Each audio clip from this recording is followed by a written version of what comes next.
In a quiet African village surrounded by endless fields of maize and palm trees, two sisters, Adana and Kelechi, lived in a small hut with their aging mother. Adana, the older sister, was hardworking and humble, always helping their mother on the farm. Kelechi, on the other hand, was lively and beautiful, with dreams of escaping the village life. She often said, "One day, I'll marry a rich man and never walk in these dusty fields again." One sunny morning, as the sisters fetched water from the stream, a stranger arrived in the village. He was tall, handsome, and wore clothes that shimmered like gold. His name was Obiora, and he claimed to be a wealthy trader passing through the area. The villagers were in awe of him, and Kelechi's eyes sparkled with excitement. She was drawn to him immediately, her heart pounding as she imagined the life he could give her.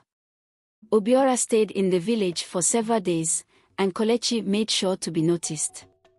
She laughed at all his jokes, brought him fruits, and even borrowed her friend's jewelry to impress him. Adana, however, kept her distance, observing him quietly. Something about him felt off, his overly charming smile, the way he avoided direct answers when people asked about his business. One evening, as the village gathered around the fire, Obiora announced his intention to marry. He declared that he would choose a bride the next day. Kelechi was overjoyed, certain she would be his choice. But to everyone's shock, Obiora approached Adana and said, "I want a woman with a good heart. Adana, will you marry me?" Kelechi's face turned pale, her joy replaced with anger and jealousy. "You want her," she hissed. "She has nothing to offer. I am the one you want." But Obiora shook his head and smiled. "Beauty fades," he said, "but kindness and humility last forever." Adana, though surprised, hesitated. She didn't trust him and couldn't explain why. That night, she told her mother about her doubts, but their mother, excited about the prospect of wealth, urged her to accept. Kelechi, still furious, confronted Adana, accusing her of stealing her future. The next morning, Adana made her decision.